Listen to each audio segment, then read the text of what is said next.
Bonjour à tous, dans cette séquence je vais vous parler de la généricité en Java. Comment paramètre-t-on une classe en Java? Eh bien on indique le paramètre générique formel entre chevrons comme ceci. Et ça veut dire que ce paramètre générique va être utilisable tel que dans la classe. En fait, il va être substitué par celui que l'on transmettra au moment de l'instanciation et cette substitution est une réécriture. Alors, il y a des conventions quand même, c'est que les paramètres génériques formels, c'est une seule lettre majuscule. E, c'est des éléments, K, c'est plutôt une clé, N, c'est plutôt un nombre, T, c'est un type, V, c'est une valeur. Alors comme c'est qu'une lettre, on est un petit peu gêné parce que effectivement si on veut avoir plusieurs paramètres du même type, ça va être compliqué. Mais bon, on peut déjà faire pas mal de choses. Et on va avoir un phénomène d'instanciation qui n'a rien à voir avec l'instanciation d'une classe, ça c'est pas la création d'une occurrence, mais qui va en fait particulariser le modèle générique en une classe effective, en associant à chaque paramètre générique formel un paramètre générique effectif. Et ça va provoquer la création d'une classe autonome qui va fonctionner qu'avec les types qui ont été identifiés. Alors, si, un point qui est important, c'est les paramètres effectifs doivent être des classes. On ne peut pas utiliser des types de base. On va voir tout de suite un exemple. Ce qu'il faut savoir, c'est que tous les utilitaires autour de Java font un usage intensif de la généricité. Et depuis que la généricité a été introduite, le langage s'est enrichi d'un grand nombre d'utilitaires et en particulier si vous regardez les utilitaires pour la concurrence, on va en voir quelques-uns dans la suite de ce cours, eh bien un certain nombre d'entre eux sont génériques. Prenons un exemple extrêmement simple qui est l'exemple d'un container. Vous voyez que ici, je dis que la classe container, eh bien elle est paramétrée par un type T. Ma convention c'est que T est un type. Donc je sais que T existe et au moment de l'instanciation, il faudra qu'il existe. Donc je peux déclarer une variable valeur de type T, je peux dire que le constructeur affecte une valeur de type T par défaut. Je peux faire ici un setter et ici un getter, point barre. Et je sais que mon getter rend quelque chose de type T, je sais que mon setter prend un paramètre de type T, point barre. Et vous voyez qu'à chaque fois que je vais substituer T, les choses vont être cohérentes. Alors ici, je vais créer un premier container avec la classe integer. Donc ici, vous voyez, quand j'écris container de integer, j'ai provoqué quelque part une instantiation. Et ici, je crée l'instanciation de ce container d'integer avec la valeur initiale 3.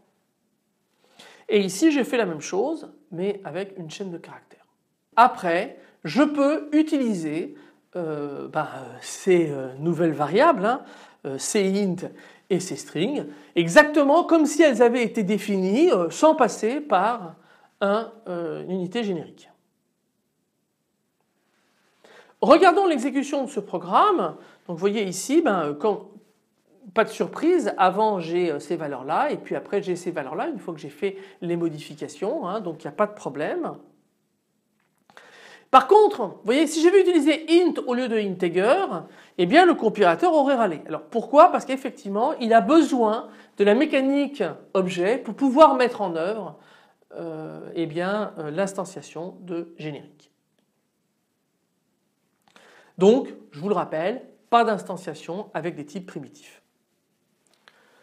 On peut également créer des méthodes génériques et on le voit ici dans mon exemple. Donc dans mon exemple, je considère des couples clé-valeur et je vais construire cette fonction générique qui me rend un couple clé-valeur et qui prend en paramètre deux couples clé-valeur et qui s'appuie sur une fonction equals. Alors cette fonction equals, petite parenthèse, en fait elle définit une comparaison d'égalité. Et ça veut dire que par exemple typiquement en généricité, si vous voulez vous arranger ou si vous avez des types compliqués, vous voulez surcharger cet equal, vous aurez à le surcharger par autant de possibilités de combinaisons de types que vous aurez.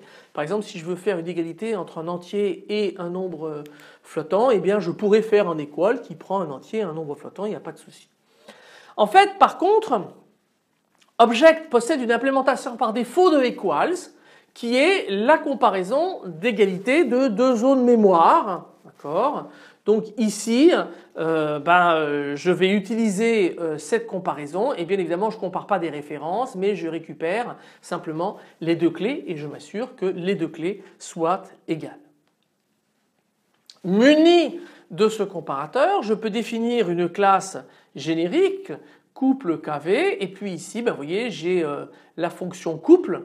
On retrouve bien les choses ici. J'ai une opération cette clé dont je ne me sers pas dans le comparateur, cette valeur non plus, mais par contre j'ai getClé dont je me sers et getValeur je ne m'en sers pas non plus.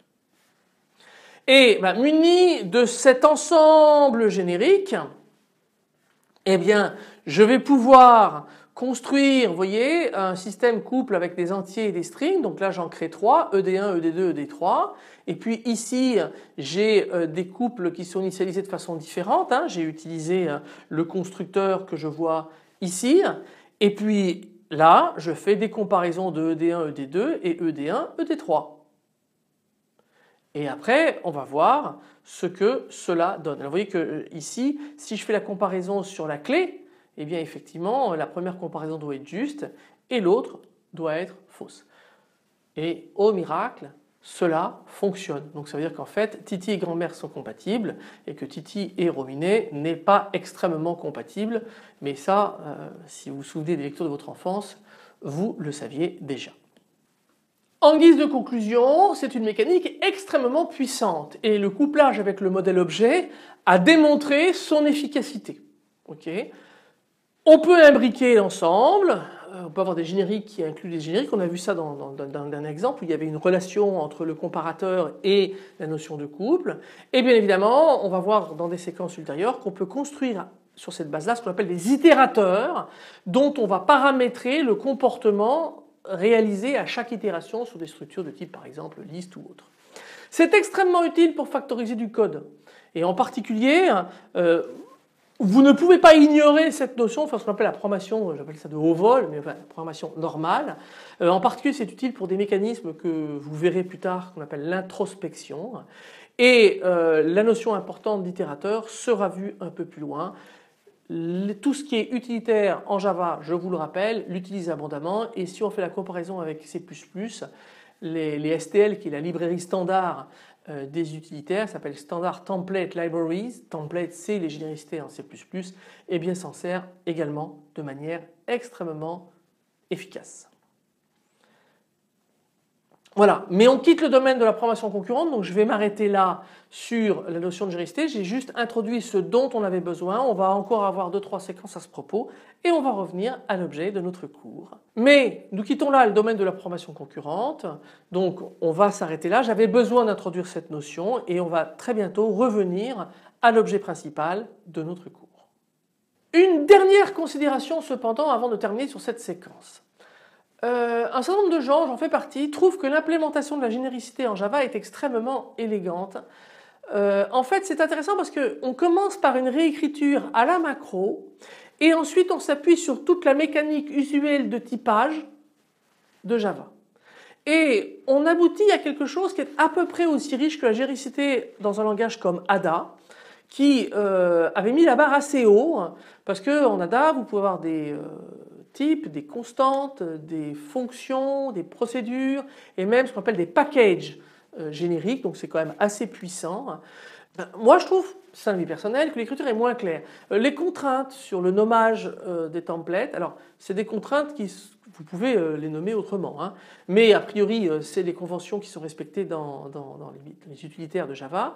Et puis ce que je reproche en fait à Java, c'est que les hypothèses de fonctionnement des paramètres génériques formels sont dispersés un peu partout dans le code. Tandis qu'en Ada, on commence par un mot-clé générique, on déclare tous les paramètres dont on va avoir besoin et dans chaque déclaration de paramètres, on va dire ça c'est un type, attention ce type j'ai pas l'affectation pour, ça c'est un type mais là j'ai l'affectation avec, etc. etc.